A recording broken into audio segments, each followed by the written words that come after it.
کیسے دن مسلمانوں بچے ہمارے یہاں بھی پیدا ہوتے ہیں، بچے تمہارے یہاں بھی پیدا ہوتے ہیں، اور قیامت تک بچہ پیدا ہوتا رہے گا۔ وہ اپنی اپنی قسمت ہے، کسی کا بچہ گھر میں پیدا ہوتا ہے، کسی کا بچہ گاڑی میں پیدا ہوتا ہے، کسی کا بچہ ہاسپٹلوں میں پیدا ہو رہا ہے، مگر میرے روز کی شان پر کو مان جاؤ مسلمانوں، سرکار ویسے آدم ایسے روم میں تشریف لائے تھے، ایسی جگہ تشریف لائے تھے کہ فاطمہ ام الخیر کہتی ہے کہ سرکار عبد القادر جیلانی رضی اللہ تعالی عنہ جب دنیا پر تشریف لائے تو میں نے آسمان سے ایک نور نکلتے ہوئے دیکھا۔ رات کے وقت تشریف لائے تھے، صبح صادق کے وقت تشریف لائے تھے تو روشنی ہی روشنی ہو رہی تھی، اور حضرت سرکار غوث اعظم رضی اللہ تعالی عنہ کی امی جان کہتی ہیں جس دن میرا بیٹا عبد القادر پیدا ہوا اس دن جیلان کے اندر اللہ نے 1100 بیٹے عطا کیے۔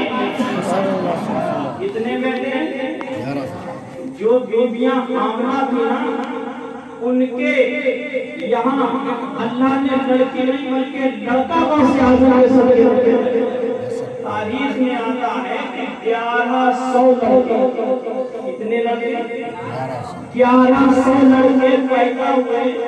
میں نے تاریخ کے اوراق کو پلٹ کر دیکھا تو معلوم چلا جو 1100 بیٹے پیدا ہوئے اللہ نے ان سب کو اللہ اپنا ولی بنا۔ یہ شان ہے میرے مولا، یہ مرتبہ ہے میرے مولا۔ اور سرکار غوث اعظم کوئی کرامتوں کے حائل نہیں، یعنی کرامتوں سے ہی ان کی کتابیں نہیں بھری ہیں، بلکہ سیرت اٹھا کر دیکھو میرے غوث نے کیا کیا کام کیا۔ سرکار غوث اعظم رضی اللہ تعالی عنہ کے بڑے بیٹے سید عبد الرزاق رضی اللہ تعالی عنہ وہ خود فرماتے ہیں کہ میں زیادہ وقت ابا حضور کی بارگاہ میں رہتا رہا۔ میری بات سمجھ میں آ رہی ہے؟ کیونکہ اس وقت جو ہے 12 بجے کے بعد اتنے بڑے نے ان بڑوں میں بجا دیے، 10 بجائے 10 کے بعد رضی اللہ تعالی عنہ فرماتے کہ میں ابا حضور کی بارگاہ میں زیادہ کر رہتا تھا، میں عبد القادر کی بارگاہ میں زیادہ کر رہتا تھا، میں غوث اعظم کی بارگاہ میں زیادہ کر رہتا تھا۔ ایک مرتبہ میں نے اپنی آنکھوں سے دیکھا کہ میرے ابا حضور کی بارگاہ میں ایک شخص آیا، ایک آدمی آیا، ایک دیوانہ آیا، ایک چاہنے والا آیا، اور سرکار غوث اعظم کی بارگاہ میں بیٹھ گیا، اور بیٹھنے کے بعد میرے ابا حضور کا جیسے نام لیا پیسے پھر چل کر راہ ہو گیا، پیسے وہ چل کر راہ ہو گیا۔ تو میں نے آگے میں تصور میں دیکھا سید عبد الرزاق فرماتے ہیں آنے والے کا وضو نہیں تھا، کیا نہیں تھا؟ وضو نہیں تھا آنے والے کا، بغیر وضو کے سرکار غوث اعظم کا کوئی نام بھی لے لیتا تھا نا تو چل کے راہ ہو جایا کرتا، اتنا چلا تھا میرے غوث کے پاس، میرے غوث اعظم رضی اللہ تعالی عنہ کے اندر اتنا چلا تھا کہ بغیر وضو کے کوئی نام لے لیتا تھا تو چل کے راہ ہو جایا کرتا تھا۔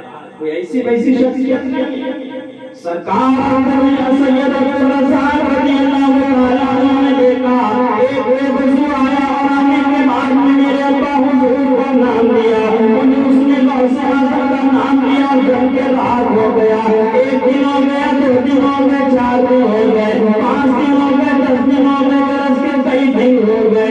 ایک آدمی اور آیا ملنے کے لیے، ایک دیوانہ اور آیا ملنے کے لیے، ایک چاہنے والا اور آیا ملنے کے لیے، مگر اس کا وضو تو بہت دور کی بات ہے۔ مولانا رسول اللہ صاحب کو تو ناپاک میرے غوث کی بارگاہ لے آیا، میرے غوث کے نام بھی لے رہا ہے، میرا غوث کا تذکرہ بھی کر رہا ہے، میرے غوث سے گفتگو بھی کر رہا ہے۔